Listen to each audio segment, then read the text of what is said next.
খুব বহুত বড় আলেম, বোমা মারলেও ভিতরে তো একটা বা বেরোয় না, জাল খেয়াও দিলে টালিব বেরোয় না। মশলা তো দূরে থাক, আমাকে ওই পাশে জেলা নড়াইল আছে না, আর আমাদের গোপালগঞ্জের শেষ থানা কাশিয়ানির শেষ মাথায় একটা গ্রাম আছে নড়াইল, নড়াইল গ্রাম আছে, ব্যাসপুর নড়াইল কয়। তো এই ব্যাসপুর নড়াইল, ওই গোপাল নড়াইল জেলা নড়াইল থেকে একটা তবলিগ জামাত আইছে। এই তবলিগ জামাত আইসা এক মসজিদে 3 দিন 3-4 বুড়োরে টার্গেট করছে। যুবকদের যা পড়াইছে পারছে, বুড়োকে তো বেরেন কম, 4 বুড়োরে ধরছে। কাকা মশলা মশাইল কি দেখি জানেন? কিচ্ছু না, নামাজ পড়তে পড়তে কপালে দাগ হয়ে গেছে, আলহামদুলিল্লাহ তো জানেই না, আরো কতটা জানে না, তা শুনলে আশ্চর্য হবেন। এই 4 বুড়ো কলেমায় তো এবাও জানে না। লাস্টে যে ধরা পড়ছে কলেমায় তো এবার, যখন ইন্টারভিউ নিয়েছে দেয় যে বুড়োরা কলেমাই পড়তে পারে না। আমির সাহেব বলে কাজটা করছেন কি, আজ বাদে কাল যাবেন মরিয়ে, কাল নাও আসতে পারে, আজও মরতে পারেন, বয়স 75-80 হয়ে গেছে আর আজও কলেমাটা পড়তে পারেন নাই। মান কানা আখিরু কালামিহি লা ইলাহা ইল্লাল্লাহ ফাদাখালাল জান্নাহ, যার জীবনের শেষ কলেমা লা ইলাহা ইল্লাল্লাহ, ওইটা বিনা হিসাবে জান্নাতে চলিয়া যাইবে। সেই কলেমাটাই পড়া শিখলেন না। আপনি নামাজের কি গুড়ার ডিম পড়ছেন, এতদিন ইবাদত বন্দেগী কি কসু করছেন, কলেমাই যদি না জানেন। এই 3 বুড়ো 4 বুড়োরে নিয়ে 4 দিন পর্যন্ত আমির সাহেব কলেমার মস্ক করাইছে। এই যে দেখ 500 না পাল্টিয়েছে, যত খুদকুড়ো কাটা সামনে বসে জীবন বই ওয়াজ করব কি কসু। শিক্ষিত জ্ঞানী গুণী ভালো মানুষ যদি সামনে বসে, তাদের দিক নজর পড়ে ওয়াজের কোয়ালিটি সেই রকম হয়। আর এই যে খুদকুড়ো গুলো এসে সামনে বসে থাকে, ওয়াজ বোঝেও না, যে চানাচুর বাদাম নিচে কাটুর কুটুর হতে তালে হয়েছে শৈল ইন্দিরির দল। না তোরা আমার কাছে 10টা নিয়ে যা, দোকানে যা, চল আমার দিকে বৈশা 3 দিন পর্যন্ত মসজিদে মস্ক করাইছে কলেমা। শেষের দিন মাহফিল আমার ওই এলাকায়, আমার কাছে এসে রিপোর্ট দিচ্ছে, কয় হুজুর সব মাহফিলে আপনি তবলিগের তশকিল করেন, তবলিগের কথা বলেন, আপনার এলাকায় এটা তবলিগ করেন না। কি সমস্যা কি? এই ঘটনা 4 বুড়ো যে কোনো সময় মরতে পারে, 75 থেকে 80-র মধ্যে বয়স, আজও কলেমাটা ভর্তি পারে না। এই 3 দিন পড়াইছি, তাও ঈশার সময় ইন্টারভিউ নিছি, হয় না। কি কয়? লা ইলাহা মুহাম্মাদুর রাসূলুল্লাহ, লা ইলাহা মুহাম্মাদুর রাসূলুল্লাহ। রাগ হয়ে ধমক দিয়ে আমিয়া যে কোনো সময় মরতে পারে, আজও কলেমা ঠিক করে ভর্তি পারে, লা ইলাহা মুহাম্মাদুর রাসূলুল্লাহ। মাঝে ঠিক করলে কোথায়? বুড়োরা আমারে রাগ করে কয় সব জায়গার কলেমা একরকম না মিয়া, তুই কলি হয়ে যাবে, সব জায়গার কলেমা একরকম। তোমাকে নড়াইলে কলেমা লা ইলাহার পরে ইল্লাল্লাহ আছে, ইবার আসতে থাকে না, এরকম নাকি? বহুজন আছেন এখনো পর্যন্ত 4টে কলেমা শুদ্ধ করে বলতে পারে না, আছে না নাই কথা? বহু মুসলমান আছে, বহু মুসলমান আছে। এর মধ্যে ইমানে মুফাসসালের ইন্টারভিউ নিলে জড়িয়ে যাবে অর্ধেক, ইমানে মুজমালের ইন্টারভিউ নিলে জড়িয়ে যাবে অর্ধেক। আর এই ইমানে মুজমাল আর ইমানে মুফাসসালের তরজমা আপনার বুঝা ফরজ। বিশ্বাস করার সাথে সাথে বুঝার আগে, বিশ্বাসের আগে বুঝতে হবে, বুঝে তারপরে বিশ্বাস করতে হবে। পারেন না বহু মানুষ। কথা কন। নামাজে দাঁড়াইছেন, ইমামের পিছনে জামাতে নামাজ পড়বেন, ইমাম সাহেব আল্লাহু আকবার বলে। যে কথা বলছি ইমামতির অভিজ্ঞতার আলোকে, যে বহু মুসল্লিকে জীবনে এ রিপোর্ট পাইছি, ইমামের পিছনে নামাজ 10 বছর নামাজ পড়ছে, এরপরে এসে কয় হুজুর ইমাম সাহেব যে প্রথমবার আল্লাহু আকবার কয়, ও আল্লাহু আকবারকে আমাকে ক্ষতি হবে নাকি? আমরা তো সময় খালি কানে হাত দেই। আমি যে আমরা মানে কয় যে আমাকে মাঝি ভাই, মেয়া ভাই, বড় কাকা, আমরা সবাই ওই ওরি। মুখ বন্ধ। নামাজের ফরজ 13টি, জোরে বলেন কয়টি? তার মধ্যে একটি তাকবীরে তাহরিমা বলা, তাকবীরে তাহরিমা বলা।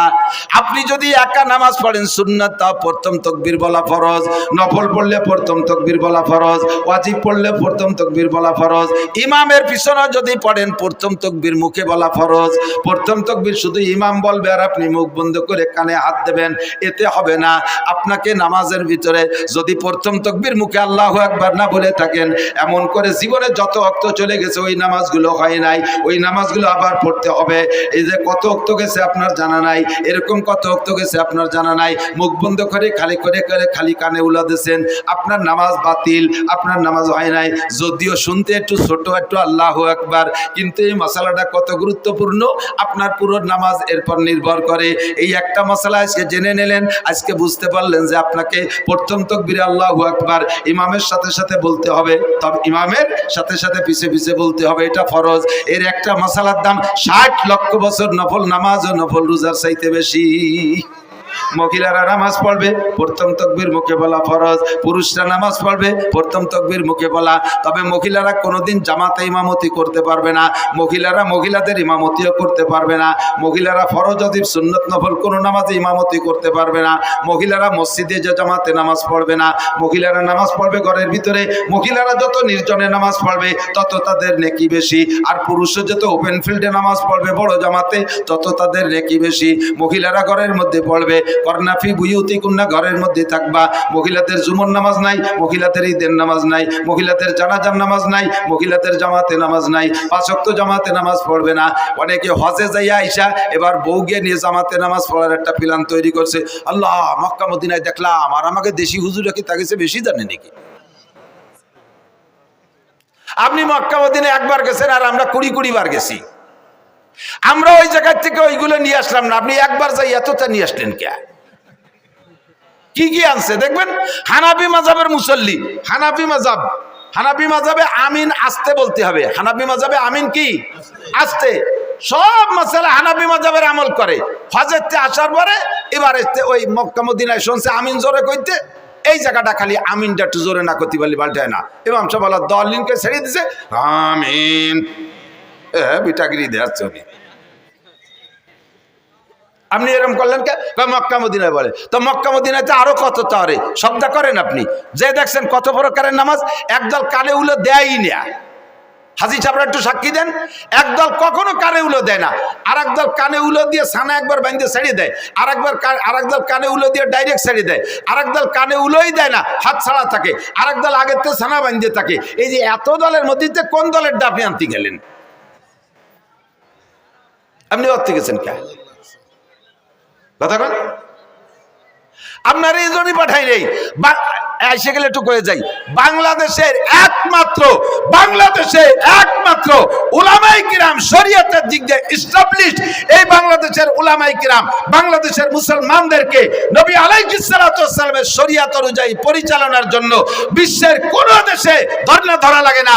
বাংলাদেশের উলামায়ে কিরাম জন্ম থেকে মরণ পর্যন্ত যে 6টা জীবন বলছি, সমস্ত জীবনকে পরিচালনা করার জন্য কোরআন হাদিসের ভিতরে থেকে গাইটা সমস্ত মাসালা আপনাদেরকে দিতে পারে এই যোগ্যতাওয়ালা উলামায়ে কিরাম বাংলাদেশে ভরপুর।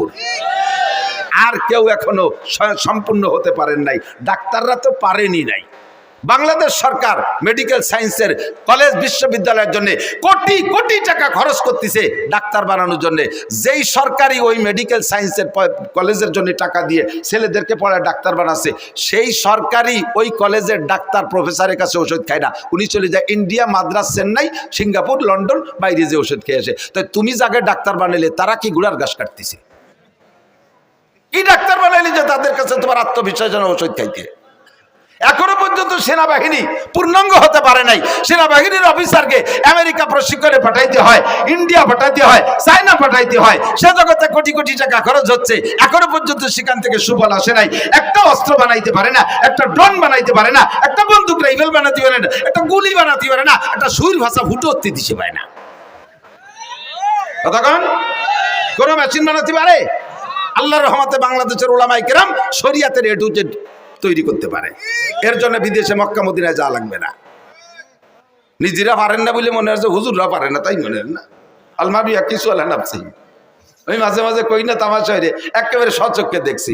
যাইতেছি আমি চট্টগ্রাম, ঢাকার থেকে ফ্লাইটে যাব, এয়ারপোর্টে ঢুকছি, দেখি যে বাংলাদেশি টাইগাররা বিদেশে যাচ্ছে। টাইগার ক্রিকেটের টাইগার, এই বুকি পতাকা, পিঠি পতাকা, মাথায় পতাকা, ক্যাপে পতাকা, প্যান্টে পতাকা, জ্যাঙ্গি পতাকা, ব্যাগে পতাকা, সব জায়গা পতাকা আর পতাকা। আমি কই এত পতাকা কোন জায়গা যাবে? যে এমপি মন্ত্রীরাও আগায় দিতে আইছে, বলতেছে বাংলাদেশের টাইগাররা শ্রীলঙ্কা যাচ্ছে হরিণ শিকার করতে, ক্রিকেট খেলতে। তো কয়দিনের ম্যাচ? কয় যে শ্রীলঙ্কা 2 দিন, পাকিস্তানে 3 দিন, ভারতে 2 দিন, 5 দিনের ম্যাচ। কি বলে 3 আর 2 5 আর 7, 1 সপ্তাহ। ওরা তো আমার চেনে, এই প্লেয়াররা, ওরা আমার কাছে দোয়া নিল যে হুজুর একটু দোয়া করেন যাতে এবার কিছু নিয়ে আসতে পারি। আমরা তো একটা বাঙ্গা সার কাপড় আনতে পারি না বিদেশের তে, এবার যাতে একটা কিছু নিয়ে আসতে। আমি দোয়া আল্লাহ যে আল্লাহ এবার যেন কিছু পারে। আমার সাথে একজন কয় হুজুর এই ক্রিকেট খেলার জন্য দোয়া আনলেন। আমি বললাম যে পাগল, বাংলাদেশ আলাদা কোনো জায়গাতে কিছু আনতে পারে না, ওরা এবার একটা কিছু আনুক, যা ওইরি আনুক, খেমসো খেমসি ওইরি আনুক, চড়াচড়ি রেলাই চলে থিরে জিতে আসুক, আর শুক্তি একবার একটু ভাষ্ট হইয়ে, কোনো দেশে তো ভাষ্ট হতে পারে না। পরে এক সপ্তাহ চলে যাওয়ার গেল, 10 দিন চলে যায়, 12, 13, 15 দিন চলে যায়, খবর টবর পাই না। এবার এই ক্রিকেট দেওয়া পার্টিতে জিজ্ঞেস করলাম যে এই যে অমুক তারিখে যে একটা টিম গেল বিদেশে হরিণ শিকার করতে, টাইগাররা, এরা আসলো কবে, কি দিয়ে কি রেছো, তা তো খবর টবর পাই না। কয় যে সব জায়গাতে ঠকে গেছে, পরে মনে হয় এদের ব্যানে টেনে চলি আইসে, জেনিটের হয়নি। আমার বাংলাদেশের হাফেজরা কোন দেশের থেকে ঠগে আসে না, কথা বলেন ঠিক ঠিক না? সারা পৃথিবীর যত মুহাদ্দিস আছে তার ভিতরে 1 নম্বর মুহাদ্দিস আমাদের বাংলাদেশে মাওলানা আব্দুল মালিক সাহেব, বাইতুল মুকাররমের খতিব সাহেব। কাজেই আপনি একা একা যাইতে আমিনটা জোরে ঠেলিয়ে আনতে গেছেন কে? আমিন জোরে হবে না, আসতে হবে বাইতুল মুকাররমের খতিব সাহেবের কাছে শুনিয়ে আসেন। আসেন দাঁড়িয়ার মাঠের প্রধান মুফতির কাছে, জান ভাঙ্গা ঈদগাহ মাদ্রাসার মুফতি সাহেবের কাছে, আমরা সব ফতোয়া দিয়ে দেব, কোনোতে আল্লাহর রহমতে অধিক যা লাগবে না, কথা কন। এবার তাকবীরে তাহরিমা আমিন বলা, এটা বলবে, আসতে বলবেন। আল্লাহ আমাদের হানাফি মাযহাবের মাসালা কি বলা হয়, সব মাসালাই তাকবীরে তাহরিমা বলা। এদিকে একটু আরেকটা খেয়াল করেন, তাহলে তাকবীরে তাহরিমা বলা আজকে থেকে যাদের জানা ছিল না তারা জেনে নিছেন না, তাদের জিন্দেগির 80 লক্ষ 60 লক্ষ বছর হায়াত পর্যন্ত যদি হায়াত পান আর নফল ইবাদত করেন, তার চাইতে আপনার একটা মশালার দাম বেশি হয়ে গেছে। মাহফিলটা খুব ভরপুর কামিয়াব হয়ে গেছে। এর সাথে ছোট্ট আর একটা মশলা পেঁচাই গেছে, একটু না কয়ে তো জাতিবাতি চিনা, আপনার অনুমতি দিলে বলবো।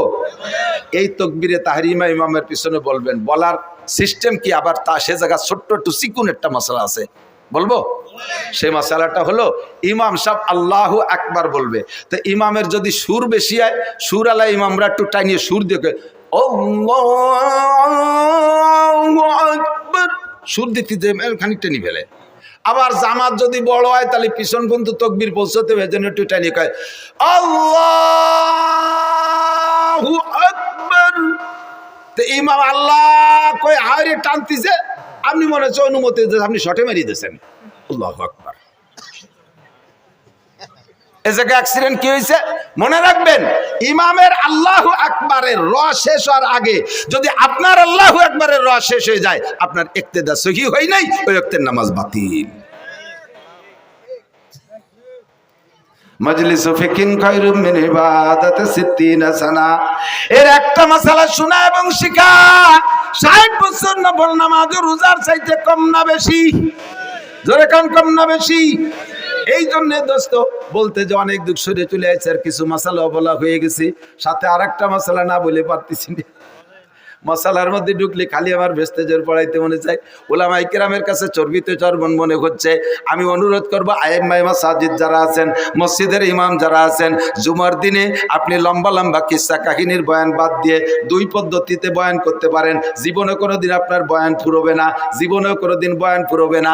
এক পদ্ধতি হলো কোরআন শরীফের তর্জমা, ধারাবাহিক এক দার্সের তর্জমা, তাফসীর ভালো করতে যদি নাও পারেন, কমপক্ষে সহিভাবে তিলাওয়াত তর্জমাটা মুখস্থ শিখে মসজিদে যে জুমার দিন কোরআন শরীফ দেখে দেখে এক দার্সে সূরা ফাতিহা থেকে নিয়ে আপনি তিলাওয়াত করবেন আর তর্জমা করবেন, দেখবেন মানুষ অত্যন্ত তৃপ্তি সহকারে শুনবে। কমপক্ষে আল্লাহর বান্দারা একটু আইডিয়া নেবে, আরে আলহামদুলিল্লাহ সূরার মধ্যে কি পড়ি, এ কি ভূতির মন্ত্র না কি পড়ি, এর তর্জমা কি বুঝতে পারলে, তিলাওয়াতের যদি তর্জমা বোঝা যায় তাহলে পড়েও মজা লাগে, কতক্ষণ পড়তেও মজা লাগে।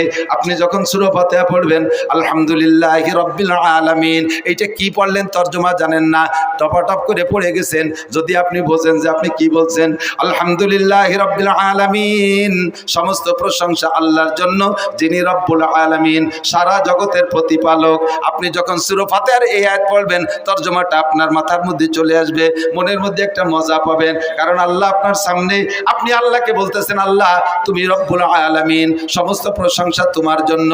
এই কথা বলে ছেড়ে দেওয়ার পরে আল্লাহ আপনার সঙ্গে সঙ্গে একটা জবাব দিয়ে দেয়, আল্লাহ একটা জবাব দিয়ে দেয়, হে হামিদানি আব্দি, আল্লাহ যে কি খুশি হয়, হামিদানি আব্দি, আমার বান্দা আমার প্রশংসা করছে। আল্লাহ জবাবটা দেয়, আল্লাহ জবাবটা দেয়। আলহামদুলিল্লাহ প্রথম আয়াত ছেড়ে দেওয়ার পরে এই জবাব দেয়। এরপরে বলবেন আর রহমানির রহিম, ও আল্লাহ তুমি রহমান এবং তুমি রহিম, পরম করুণাময় মেহেরবান দয়ালু দাতা তুমি আল্লাহ। বলার সঙ্গে সঙ্গে আল্লাহ পাক বলেন আসনা আলাইয়া আব্দি, ওয়েলকাম, থ্যাংক ইউ। আমার বান্দা আমার প্রশংসা করেছে, যথোপযুক্ত প্রশংসা করেছে। আর রহমানির রহিম বলার পরে আল্লাহ জবটা কিন্তু দেয় মালিক ইয়াউমিদ্দিন, বলার পরে আল্লাহ কয় সাদাকা আব্দি, থ্যাংক ইউ বান্দা, সত্য কথা বলেছো। মালিক ইয়াউমিদ্দিনের মানে আপনি বুঝে নেন বিচার দিনের মালিককে, বিচার দিনের মালিক তুমি আল্লাহ, মালিক ইয়াউমিদ্দিন। এরপরে বলছে এ কথার পরে আল্লাহ কয় সাদাকা আব্দি, বান্দা সত্য কথা বলেছিস। বিচার দিনের মালিক ডক্টর ইউনূস না, বিচার দিনের মালিক তোদের প্রেসিডেন্ট প্রধানমন্ত্রী না, বিচার দিনের মালিক তোদের বাংলাদেশের হাইকোর্টের সুপ্রিম কোর্টের বিচারপতি না। আরে বিচার দিনের মালিক জোরে বলেন কে? মালিক ইয়াউমিদ্দিনের মধ্যে তাই বলছেন, কথা কি মনে থাকবে? এরপরে বলছেন ইয়াকা নাবুদু ওয়া ইয়াকা নাস্তাঈন, আল্লাহ ইবাদত তোমারই করি, ইয়াকা নাবুদু তোমারই ইবাদত করি, ওয়া ইয়াকা নাস্তাঈন সাহায্য চাইলে তোমারই কাছে চাই। জোরে বলেন সাহায্য কার কাছে? দুনিয়ার কোন রাজা বাদশার কাছে চাই না, কোন কোটিপতি শিল্পপতি রাষ্ট্রপতি ভগ্নিপতির কাছে আমরা সাহায্য চাই না। নাস্তাঈন আল্লাহ তোমার কাছে সাহায্য চাই। এই আয়াতটার মধ্যে দুইটা অংশ লক্ষ্য করেছেন নাকি? একটা হলো ইয়াকা নাবুদু তোমার ইবাদত করি, আর একটা হলো ইয়াকা নাস্তাঈন আমরা সাহায্য চাই। আয়াতটার ভিতরে দুইটা অংশে আল্লাহকে হাজা বাইনি ওয়া বাইনা আব্দি, এই আয়াতটার মধ্যে দুই ভাগ হয়ে গেছে, অর্ধেক আমার আর অর্ধেক বান্দার। ইয়াকা নাবুদু আল্লাহর, নাস্তাঈন সাহায্য চাই আমার জন্য। আল্লাহকে এই আয়াতটা দুই ভাগ হয়ে গেছে, অর্ধেক আমার আর অর্ধেক আমার বান্দার। ওয়ালি আব্দি মা সালা, কাজে আমি জবাব দিলাম আমার বান্দা যা চাইতেছে সাহায্য সব আমি তারে দিয়ে দিলাম।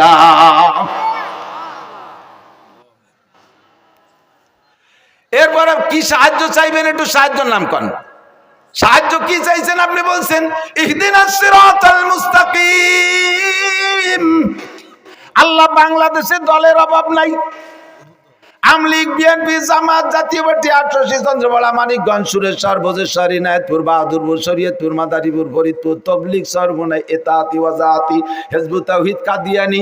এরপরে বাড়াইছে এবার আবাল সরকারে ফাউল সরকার, আবার একটা ফাউল সরকার। কথা বল না কেন? এ আবাল সরকার বাউল না ফাউল? বাউল না ফাউল? ওরা যারা ফাউল না করবে সেও ফাউল। জাহেল মূর্খ, কত বড় বিয়াদব। আল্লাহরে কয় কি? আল্লাহ কি মুখ দিয়ে কথা কয় না পাছাই দিয়ে কথা কয়? সাড়ে শয়তান, তুই যাইস আল্লাহর সাথে, সে দেখা হবে কোন জাত দিয়ে কথা কয় তোরে, দেখিস। আর আমার সামনে পড়লি তো হাসরের মাঠে ওর সাথে বাড়ি বাড়ি লেগে যাবে। এখনই যদি ওরা পাই, ওর কিছু হলি একটা আমি করবো, তাই আমার জীবন থাকুক আর না থাকুক। কথা বলেন? Ready ready? কোনো বাউল ফাউল চুল আলার কোনো খানা ভাঙ্গার মাঠে হবে না। ভাঙ্গার জনগণ মর্দে মুজাহিদ। ইয়াকা নাবুদু ওয়া ইয়াকা নাস্তাঈন ইহদিনাস সিরাতাল মুস্তাকিম। আল্লাহ এত দলের মধ্যে কোন দল যে সঠিক তাই তো বুঝে পারতেছি না। আল্লাহ যে আসে সেই সুন্দর করে বুঝায় কি আমরা সঠিক, আমরা তো বুঝে উঠতে পারতেছি না। দলের তো অভাব নাই। আল্লাহ কোন দল গ্রহণ করব? কাজে ইহদিনাস সিরাতাল মুস্তাকিম, তুমি তো জানো সঠিক দল কোনটা, ওই সঠিক দলের অন্তর্ভুক্ত আমাকে বানাইয়া দাও। আল্লাহ তোমার কাছে অনুরোধ, আমি তোমার কুদরতি কদমে পড়ে দোয়া করি আল্লাহ গায়রিল মাগদুবি আলাইহিম ওয়ালাদ-দাল্লিন, সঠিক দল তো চিনেই দিবা, সঠিক পথে চালাবা। তবে গায়রিল মাগদুবি আলাইহিম মানে ইহুদি, আর দাল্লিন মানে নাসারা, এই ইহুদার নাসারাদের পথে আমারে চালাইও না। এই কথা বলার পরে, আয়াতগুলো বলার পরে আল্লাহ কয় ফালি ওয়ালি আব্দি মা সাআলা, ওয়ালি আব্দি মা সাআলা, ও বান্দা তুমি যা যা চাইলে সব তোমারে দিয়ে দিলাম। একটু এই জায়গাটা কথা বলে যাই, খেয়াল করেন, খেয়াল করতেছেন? আপনি একটা আয়াত সূরা ফাতিহাতে পড়বেন, আর পরে আল্লাহ একটা জবাব দেয়, তাহলে আয়াতটা পড়ে আল্লাহরে জবাব দেওয়ার সুযোগ দিতে হবে না? আপনি বলি চলে গেছেন আলহামদুলিল্লাহ, হঠাৎ দাল্লিন, কোন ভাগে কি দেখে হঠাৎ দাল্লিন? আল্লাহকে কি কি চালিত আমার তো দিয়ারই সুযোগ দিলি না। একাও যদি পড়েন, আস্তেও যদি পড়েন, কিরা জোরেও যদি পড়েন, কমপক্ষে আলহামদুলিল্লাহর আয়াতগুলো ছেড়ে পড়বেন, যাতে মাঝখানে আল্লাহ আপনাকে যা চাইতেছেন ওগুলো দিয়ার আল্লাহ নিজেই স্বীকার করতে পারে। মজা হয়েছে না কতক্ষণ? তখন মজা পাবেন। এরপরে সূরা ফাতিহার তরজমা, সূরা বাকারার তরজমা করবেন, সূরা আল ইমরানের তরজমা করবেন। মসজিদের ইমাম সাহেবদের ওয়াজ কোনোদিন শেষ হবে না। আর নয় 52 শুক্রবারে 52 প্রকারের নতুন ওয়াজ বানাই করতে একেবারে চাউল মুড়ি হয়ে যায়। আমরা বক্তারা তো আজ এই মাঠে আর কালকে আর এক মাঠে, একই ওয়াজ সারা বাংলাদেশ বেড়ে গাইয়ে বেড়ালি, আমাকে ধরার কেউ নাই। কিন্তু শুক্রবারে 52 প্রকার ওয়াজ না করলি মুসল্লিরা খালি রোগা কুড়োর মতো ঝিমিয়ে। হুজুর কি কয়ে যাচ্ছে? সময় হয়েছে জল দিয়ে দিয়ে ঘুমায় আর কালি কয় গড়িতে সময় হয়েছে। কারণ যা কই দিতে কতবার শুনবো। আর কোরআন শরীফের শুরু থেকে শেষ পর্যন্ত তরজমাগুলো বলবেন, কোনোদিন ওয়াজ শেষ হবে না। 2 নম্বর হলো শরিয়াতের মাসআলা, শরিয়াতের নামাজের মাসআলা, ওযুর মাসআলা, গোসলের মাসআলা। দুইটা মাসআলা সুন্দর করে একদিন বুঝাই বলবেন, জীবন ভরে বলবেন, মশলা শেষ হবে না, মশলা বলা শেষ হবে না। কারণ 2 রাকাত নামাজ পড়তে 12,000 মাসআলা, 12,000 মাসআলা। কয়টা মাসআলা কয়দিন বলবেন আর কয়দিন মনে রাখবেন? এর একটা মাসআলা বললে মুসল্লিদের এই পরিমাণ লাভ। 2 নম্বর মাসালা বলছি, মনে আছে নাকি? 3 নম্বর আর একটা মাসালা বলে আমি ওয়াজের দিকে চলে যাব। আল্লাহ না অশরীর নিত না, পরদিন দাঁড়িয়ে মাঠে আসিনি, কম ওয়াজ গুছাইছি নাকি? তবে আর বেশিক্ষণ টিকতে পারতেছি না, বুক ব্যথা হতেছে। ওয়াজের লাইন ধরাই দিয়ে যাবো ইনশাআল্লাহ। যা পড়ছি অনেক সময় একদল আছে কয় যে কওমি উলামায়ে কিরাম এরা ওই সৌজন্যমূলক আয়াতেরটা পড়ে আর এদিক ওদিক দিয়ে কয়ে হেঁটে চলে যায়, আয়াতের তর্জমা জানে না। জানি না না জানি, দুদু তুমি আমার ক্লাসে আসো, আসো। আমি কোরআন তর্জমা পড়াই, তাফসিরে জালালাইন বয়জবি পড়াই, আমি বুখারী শরীফ কিতাবুত তাফসির পড়াই, বুখারী শরীফ পড়াই। আসো, পারি না না পারি। বাকি কথা হলো ওয়াজ আমার ইচ্ছা মতো হয় না। যেদিন আমার ইচ্ছা মতো ওয়াজ করতে যাই সেদিন আমি মোটে আর ওয়াজ তালাশ করে পাই না। যেদিন আল্লাহর ইচ্ছা মতো ওয়াজ করি, এলাকায় যা প্রয়োজন সেই কথাগুলো আল্লাহ আমারে দিয়ে বলায়, আর সেদিন আমার কথা মোটে শেষই হতে চায় না। তখন বুঝি যে কথাগুলো জরুরি হয়েছে। আল্লাহ আল্লামা জালালউদ্দিন রুমি রহমাতুল্লাহ আলাইহি বলেন, ইসুকানশি রাস্তে দার পেস্তানে যা বেকুশন্দা খুশনমি গরদদ রওয়া মুস্তামে চু তৃষ্ণা বাজো ইন্দা শুদ ওয়াইজার মুরদা বুদ গোয়েন্দা শুদ মুস্তামে চু তাজা আয়াত বেমালাল সজ্জাবা গরদদ বগুপ্তন গুঙ্গুলাল। ও মাদ্রাসার ছাত্ররা, তোকে পায় ধরে একটু ফার্সি পড়, পায় ধরে একটু ফার্সি পড়। ফার্সি মোটে পড়বি না, ফার্সি লাগে কোন সাগে? ফার্সিতে শের যদি হাফিজুর রহমান সিদ্দিকী পড়ে তা দিয়ে এবার মজা করে শোনো, তাহলে তুমি কেন পড়া শিখবা না? হাফিজুর রহমান সিদ্দিকীর রেকর্ড শুনে, তার ইউটিউবে থেকে শুনে তুমি মুখস্থ করো। কাজেই যে শুনি তুমি যখন বয়ান করতে যাও শেরের শব্দগুলো শুদ্ধ হয় না, কারণ তোমার তো ফার্সি সম্পর্কে অভিজ্ঞতা নাই। ও কি কইছে ইউটিউবে থেকে শব্দগুলো ক্লিয়ার বোঝা যায় নাই, শুধু সুর মিলে গেছো। জাননেওয়ালা আলেমরা বোঝে তুমি আন্তর্জাতিক খ্যাতি সম্পর্কে একজন মূর্খ মৌলবী। ফার্সি পড়ো, মজা শেষ নাই। আমি এই জায়গায় বসে এখন থেকে বাকি যে টাইম আছে সবটুক টাইম ইনশাল্লাহ ফার্সিতে ওয়াজ করতে পারি। এইভাবে আমরা ফার্সি পড়ছি, তোমাদের চাইতে কিতাব একখানো বেশি পড়ি নাই। ওই ফার্সি বলি তাইসিরার কি বলা হয় পান্দেনামা গুলিস্তা পর্যন্ত পড়ছি। আল্লাহর রহমতে সেখান থেকে ফার্সি বলা অর্জন করেছি। ফার্সিতে আমি এই আজকে রাত্রে এখানে বসবো, আমি 100 শের বানাই দিতে পারবো ফার্সিতে ইনশাল্লাহ। টেরও পাবেন এরা গুলিস্তার শের না, বুস্তার না, মাস্টাবি না, পান্দেনামা না, কারিমা শের। আল্লাহর রহমতে ফার্সি শিখছি। ফার্সি পড়বেন, ওর মধ্যে বহুত রুমুজ পাবেন। আল্লামা জালালউদ্দিন রুমি মাসরাবির মধ্যে বলেন, ইসু খানশি রাস্তেদার পেস্তানে যা বেকুশন্দা খুশনমি গরদাদ রওয়া। বক্তাদের মুখের কথা গাভীর স্তনের দুধের মতো। গাভীর স্তনের মধ্যে দুধ কিন্তু জমা করা থাকে না। যখন সকালবেলা বাছুরি যে জিভ বেঁধে চাটা শুরু করে, আল্লাহ পাক রব্বুল আলামিন তখন কোন শব্দে দুধ বানায় দেয়? দুধ বানায় কোন জায়গা থেকে? আল্লাহ বলেন, মিমবাইনি ফারাসি ওয়াদামিন লাবানান খালেসা। রক্ত আর গোবরের মাঝ দিয়ে আমি পরিষ্কার 5 কেজি দুধ তোমার জন্য তখনই বানায় পাঠাইয়া দেই। ওই দুধ পেটের মধ্যে অপারেশন করলে কোনো জায়গায় ব্যাগ বোতল ভরা পাওয়া যাবে না। কথা বলেন ঠিক কি ঠিক না? সেম কোয়ালিটি বক্তার জিহ্বে ওয়াজ লেখা নাই, মাথার মধ্যে ওয়াজের মেমোরি কার্ড ঢুকানো নাই, সিনার মধ্যে কোনো জায়গায় ওয়াজ লেখা নাই। এ জায়গা বসার পরে সুবহানাকা লা ইলমা লানা পড়ে যখন বলি আল্লাহর কাছে সারেন্ডার করি, আল্লাহ আমার কোনো এলেম নাই।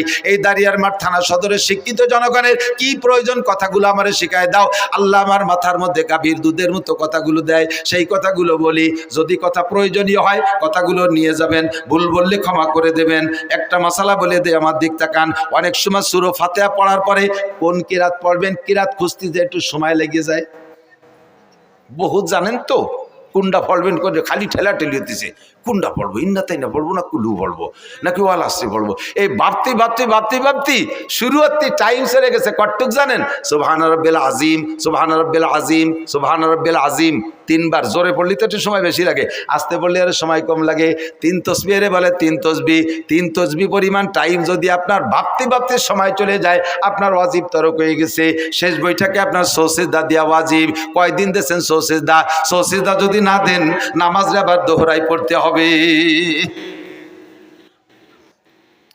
প্রথম বইটাকে আত্তাহিয়াতু পড়ার পরে আব্দু রাসূল পর্যন্ত পড়ে উঠে দাঁড়ায় যাইতে হবে। আপনি ভুল করবে, কারণ আত্তাহিয়াতু এমন মুখস্থ হইছে, প্রথম আত্তাহিয়াতু দোয়া দুরুদ ও আর মনেরই ভরা লাগে না।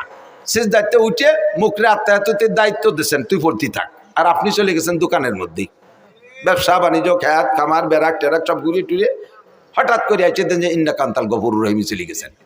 তখন পরাণ করে, আরে আল্লাহ আরো দিয়ে 1 রিকাত রয়েছে, আরো 2 রিকাত রয়েছে, আমি এত দূর পড়লাম। তখন নিজে মুফতি হয়ে যান, কয় যে লস হলি তো আমারই হয়েছে, আল্লাহর তোর লসই নেই, আমার সময় নষ্ট হয়েছে। যা কম তো আর ভরি নেই, বেশি তো ভরছি, তাতে হানে আর কি বা আছে। দাঁড়াইয়া আর বাকি 2 রিকাত পড়ে গতানুগতিক সালাম ফিরিয়ে দিয়েছেন। আল্লাহ কয় আমি ওইটা লাইক করি নেই, তোমার লস হলিও এ জায়গা আমার তরিকার খিলাফ হয়েছে, আমার নবীর তরিকার খিলাফ হয়েছে। তুমি যত সুন্দর ইবাদত করো, এই সুন্দর ইবাদত যদি আল্লাহর হুকুম আর নবীর তরিকার সাথে মিল না খায়, তাহলে ওই সুন্দর ইবাদত আল্লাহর কাছে গ্রহণযোগ্যতা রাখে।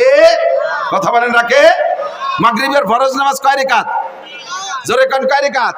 3 রিকাত। আজকে সময় আছে, ভালো আলেম, আপনি লেখাপড়া জানেন, কোরআন শরীফ জানেন, সময় আছে, নিরিবিলি আছে, মনটা ভালো, জামাত পান্নায় একা দাঁড়াইছেন। 3 রিকাত পড়ার পরে মনে ভাবতেছেন যে বাংটা পড়বো, কে সময় আছে, আর 1 রিকাত দিয়ে 4 রিকাতই ফুরিয়ে দিই। আর এই 4র্থ রিকাত পড়ছেন খুব ধ্যান খেয়ালের সাথে। পুলসিরতের পর দাঁড়ায় আছি, আল্লাহ আমার সামনে, ডাইন পাশে আজরাইল না বেহেশতে, বাম পাশে দোজখ, পিছনে আজরাইল দাঁড়ায় আছে। একেবারে 4র্থ নম্বর রিকাতে আলহামদুলিল্লাহর পরে পুরো সূরা বাকারা 2.5 পারা পড়ে ফেলছেন। রুকুর মধ্যে সুবহান রাব্বিল আজিম 39 বার, সিজদায় 141 বার আলা মারি দিয়েছেন। এত সুন্দর করে 4 নম্বর রিকাত পড়ছেন। তাই এই 4 নম্বর রিকাত কি নামাজ হবে? কে এত ভালো রিকাত হবে না? ঈদে আগের 3 রিকাত এসে ভালোই পড়ছেন, হবে না? কে হবে না? খালি এই 1 রিকাত হবে না, না সব কয় রিকাতে খাইছে, সব গোষ্ঠী শুধু মেরি দিছে। ওই সেই বাংলা একেবারে আগা সারা সব শেষ। কতক্ষণ? কেন? এটা আল্লাহর হুকুমের নবীর তরিকায় হয় না, যদিও নামাজ। কতক্ষণ না কেন? রমজান ধরে রোজা রাখা, সারা রমজান রোজা রাখা ফরজ, রোজা রাখা ফরজ না? সুস্থ মানুষ 30 দিন 30 রোজা রয়েছেন, বাস মাশাআল্লাহ, থ্যাংক ইউ। এবার ঈদের দিন সবাই তো ঈদের নামাজ পড়ছে, সিমাই খাইছে, খেজুর খাইছে, ইত্যাদি খাইয়ে দিয়ে আরো গরু মরু ইত্যাদি মেরে খাইয়ে খুব ঢকঢক করে বেড়াচ্ছে। আপনি ওই দিনও সেহরি খাইয়ে সারাদিন কিছু খাইলেন, রোজা রয়েছেন। সন্ধ্যের সময় আগের দিনের মতো 20 প্রকার ইফতার নিয়ে বসে মোনাজাতে হাত উঠেছেন, আল্লাহ দেখো তুমি কি সিদ্ধান্ত নিবা। আজকে দেখো সারা দুনিয়ার মানুষ খাইয়ে বেড়াচ্ছে গদগদ করে, আমি আজও রোজা,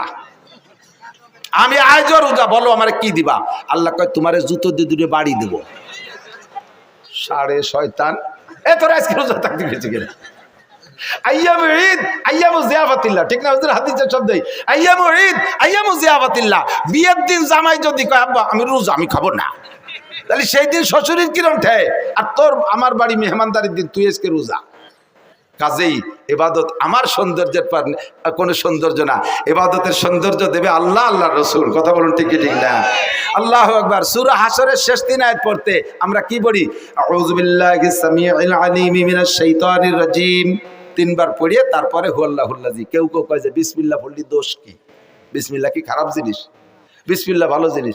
বিসমিল্লাহ খারাপ জিনিস না, ভালো জিনিস। দেখতে হবে হাদিসে কি আছে। হুজুর বলছেন আউযু বিল্লাহি সামিউল আলিম মিনাশ শাইতানির রাজিম 3 বার পড়ি হুয়াল্লাহুল্লাযী বললেন। হুজুর আউযু বিল্লাহি সামিউল আলিম মিনাশ শাইতানির রাজিম 3 বার বলতে বললেন, বিসমিল্লাহটা কেন বলতে বললেন না? এই জায়গা বিসমিল্লাহ নাই। আপনি এই জায়গা সুন্দর করে সাজাইয়ে যুক্তি দিলে কাজ হবে না। শরিয়ত যুক্তির শরিয়ত না, শরিয়ত হলো মা আতাকুম রাসূলু ফাখুযু ওয়া মা নাহাকুম আনহু ফান্তাহু। আমার রাসূল যেটা যেভাবে করতে বলছে সেটা সেইভাবে করো। কথা বলেন ঠিক না? সরে চলে যাই দোস্ত। এবার সারা জিন্দেগি ভরে যা আমল করি, এই আমল রাখার জন্য একটা বস্তা আছে, আমল রাখার বস্তা আছে। ধান রাখেন বস্তায়, চাউল রাখেন বস্তায়, তারপরে গম রাখেন বস্তায়, সরিষা রাখেন বস্তায়, সব মাল বস্তায় রাখতে হয় না?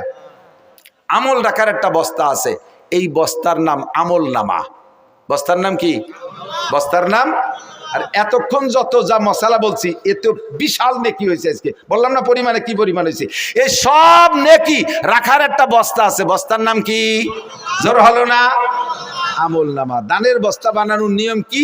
দোপাট্টা সালারে এরকম দোপাট্টা করে এরপরে লম্বা দুইটা সেলাই কোনাই দে আর তলিতে একটা সেলাই, ঠিক না?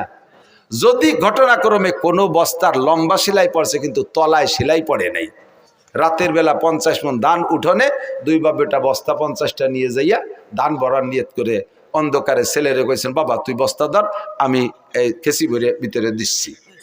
তো অন্ধকারে ছেলে বস্তা ধরছে আর বাপে ধান ঢুকছে। সেই 50 মণ ধান এক বস্তায় ভরে না। ছেলেকে আব্বা কি আরেন, কোন জায়গা ঢালেন? বাপে কয় তুই বস্তা কিরম ধরছিস, ধান তো সব শেষ হয়ে গেল, এক বস্তায় ভরে না। পরে দেখে না বস্তার মুখ দিয়ে দিয়েছে কিন্তু তলায় সেলাই নাই। তলায় কি নাই? এই ধান বস্তা ভর্তি হলে তলায় কি লাগবে? সেলাই লাগবে। যত নেকামল আছে, নেকামল শুধু আমি আপনি করি না, নেকামল কাফের মুশরিকরাও করে। দান খয়রাত করা নেকামল, সত্য কথা বলা নেকামল, ওয়াদা ঠিক রাখা নেকামল, মসজিদ মাদ্রাসায় দান হিন্দুরাও করে, করে কি করে না? এই সব নেকামল। এই নেকামল রাখার যে বস্তা, মুসলমানের বস্তার তলায় সেলাই আছে, কাফের মুশরিক ইহুদ নাসারাদের বস্তার তলায় সেলাই নাই। সেলাই দিতে হবে কি দিয়ে? সুই সুতোই দিয়ে না, আমল নামার বস্তার তলায় সেলাই দিতে হবে কলেমা দিয়ে। জোরে বলেন কি দিয়ে? ঈমানের কলেমা দিয়ে। আল্লাহ সেই কথা বলেন, মান আমিলা সালিহাম মিন যাকারিন আও উনসা, নারী আর পুরুষ যারা নেক আমল করবে, ওয়া হুয়া মুমিন, শর্ত হলো ঈমানের সাথে। ঈমানের সুই সুতো দিয়ে আমল নামার বস্তার তলায় সেলাই দিয়া যদি নেক আমল করো, তাহলে এই নেক আমল বস্তার মধ্যে থাকবে। আর তার বিনিময় পাবা কি? ফালানুহিয়ান্নাহু হায়াতান তাইয়্যিবা, তোমাকে দুনিয়ার জিন্দেগিটা বড় সুখময় করে দেব। দুনিয়ার জিন্দেগিতে কোনো অশান্তি থাকবে না। ব্যক্তি জীবনে শান্তি পাইবা, পারিবারিক জীবনে শান্তি পাবা, বউ তোমার আজীবন সম্মান করবে, ছেলে মেয়েরা তোমার কথা শুনবে, পারিবারিক জীবনে শান্তি পাইবা, সামাজিক জীবনে মর্যাদা ঠিক থাকবে, অর্থনৈতিক জীবনে যাতে হাত দেবা তাতেই বরকত পাইবা। রাজনৈতিক জীবনে যে পর্যায়ে তুমি দাঁড়াও, মেম্বারি দাঁড়াইলে পাস করে যাবা, চেয়ারম্যানিতে দাঁড়াইলে চেয়ারম্যান হবা, এমপিতে দাঁড়াইলে এমপি হয়ে যাইবা। শর্ত হলো তোমার নেক আমলের বস্তার তলায় সেলাই দিবা লা ইলাহা ইল্লাল্লাহ মুহাম্মাদুর রাসূলুল্লাহ। এক নম্বর সেলাই।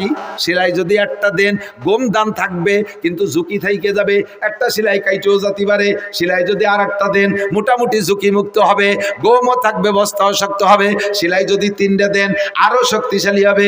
4টে সেলাই দিয়ে দিলে আশপাশ ছিঁড়ে গেলেও বস্তা আর তলা ছেড়বে না। কথা কোন ঠিক কি ঠিক না? এবার 4টে সেলাই বস্তার তলে দিয়া সুন্দর মজবুত বানাইয়া এক বস্তা ধান বইরা মাটিতে রেখে দিয়েছেন। মাটিতে বস্তা মুখ বাঁধে করে টাইট 10 পয়কে ধান ভরে রেখে দিয়েছেন। পরের দিন যাই দেখেন যে বস্তার অর্ধেক খালি, অর্ধেক নাই। বউরে কইতেছেন কি তুমি তো চুরিয়ে ব্যস্ত নি কয়টা? বউ কয় মাঝে মাঝে কথা খবর না, জীবনে আপনার সংসার খেয়ালত করি না। তাহলে কালকে ভরে থুয়ে গেলাম 10 পেয়ে দেন, আজকে অর্ধেক নাই। বস্তা সরাই দেখেন, দেখা যায় তল দিয়ে 3টে ফুটুও, ইন্দুর লাগছে 3টে। কয়টা ইন্দুর লাগছে? 3টে। আল্লাহর এক বুজুর্গ বলে, আই বেরাদার দফরে আউয়াল মুশকুন, আই বেরাদার দফরে আউয়াল মুশকুন, বাদা জাদার কিসে গন্ধম নুশকুন। ও ভাই, বস্তা যদি ভর্তি হয়, আগে 4টে সেলাই দিয়া তারপরে বস্তার ভিতরে মাল ঢুকাইয়া এরপরে সবসময় খেয়াল রাখবা বস্তার তলায় যেন ইঁদুর না লাগে। বস্তার তলায় যদি ইঁদুর লাগা যায়, সারা জীবন ভরে আজকে ভরবা, কালকে বস্তা খালি হইয়া যাবে, ঠিক না? তাহলে ইমানের বস্তার তলা, আমলের বস্তার তলায় সেলাই দিতে হবে ইমানের সুই সুতো দিয়ে। 4টে সেলাই। কয়টা? 1 নম্বরে কলেমায়ে তয়্যিবা লা ইলাহা ইল্লাল্লাহ মুহাম্মাদুর রাসূলুল্লাহ। 1 নম্বর সেলাই। একটু ঝুঁকি থেকে যায়, ছিঁড়ে যাইতে পারে, কারণ ইমান ধরে রাখা বর্তমানে হাতে কয়লার আগুন রাখার চাইতে কঠিন। কথা বলুন ঠিক কি ঠিক না? এই জন্য 2 নম্বর সেলাই কলেমায়ে শাহাদাত, আশহাদু আল্লা ইলাহা ইল্লাল্লাহ ওয়া আশহাদু আন্না মুহাম্মাদান আবদুহু ওয়া রাসূলুহু। 2 নম্বর সেলাই। বাস মোটামুটি শক্ত, এরপরে আব্দুদের সেলাই দিয়েই দেই, তলার ঝুঁকিটা সম্পূর্ণ শেষ হয়ে যাক। 3 নম্বর সেলাই ঈমানে মুজমাল, আমানতু বিল্লাহি কামা হুয়া বিআসমাইহি ওয়া সিফাতিহি ওয়া কাবিলতু জামিয়া কামিহি ওয়া আরকানিহি। আমি বিশ্বাস করি আল্লাহকে। কেমন বিশ্বাস করো? আমার আল্লাহ যেমন তেমন। আল্লাহর কয়কার হাত আছে আমার জানার দরকার নাই, আল্লাহর দাঁত কত বড় জানার দরকার নাই, আল্লাহর পা কত বড় জানার দরকার নাই। কামা হুয়া, যেমন যেমন আল্লাহ তেমনই, আমার সাথে বলেন যেমন আল্লাহ তেমনই। তার যত নাম আছে বিআসমাইহি, সব নাম বিশ্বাস করি। ও সিফাতিহি, যত গুণ আছে সব তারই জন্য প্রযোজ্য, এটা তার সাথে বিশ্বাস করি। এরপরে কি বললাম? ওয়াকাবিলতু জামিয়া আহকামিহি ওয়া আরকানিহি, তার সমস্ত আদেশ নিষেধ মানিয়া লইলাম, আদেশগুলো ছাড়বো না। বলেন আদেশগুলো ছাড়বো না। আবার বলেন আদেশগুলো ছাড়বো না, নিষেধগুলো করবো না। বলবেন না? আদেশগুলো ছাড়বো না, নিষেধগুলো করবো না। 3 নম্বর সেলাই ফাইনাল। 4 নম্বর সেলাই হলো ঈমানে মুফাসসাল। বলি আমানতু বিল্লাহি ওয়া মালাইকাতিহি ওয়া কুতুবিহি ওয়া রুসুলিহি ওয়াল ইয়াউমিল আখিরি ওয়াল কদরি খাইরি